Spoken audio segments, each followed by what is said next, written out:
Hi everyone.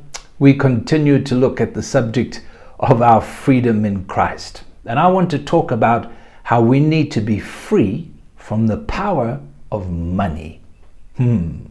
Jesus said in Matthew 6 verse 24 that no one can serve two masters, for either he will hate the one and love the other, or else he will be loyal to the one and despise the other.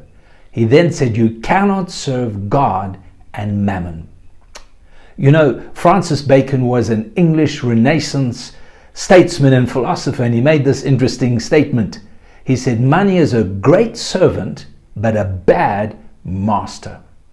We all live in a world and a society that is governed by money. Just think about it. How many hours a day are you working for money? As opposed to how many hours a day are we with our family or involved in church activities. So much of our time, our efforts, our education, our whole life is governed, dominated by making money. So we need to be so careful. We can't just go and live as hermits in a mountain and pretend this doesn't exist. We need money. We need to have money. We need to be able to give money. The church needs money. To preach the gospel, to accomplish things for God, needs money. We all need money. But we must be careful of the power of money. That's where we find, or we need to find, freedom. Years ago, I heard a man who made this statement. He said, if your outflow is greater than your income, then your upkeep will be your downfall.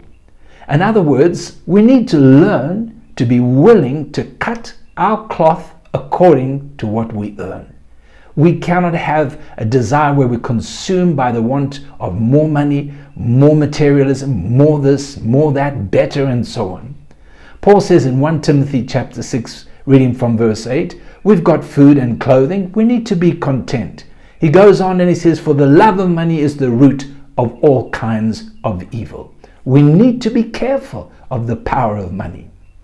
So if the love of money is the root of all evil, then I want to suggest to you that our giving is the axe that cuts the root. That's how we find freedom, is to be led by the Lord in each and every situation, whether it's giving money to the poor, money to the church, the way we spend our money, the way we live, the things we do, the things we buy.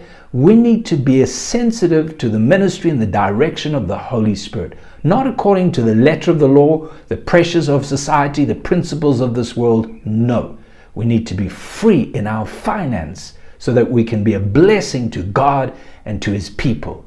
Freedom in Christ. God bless you.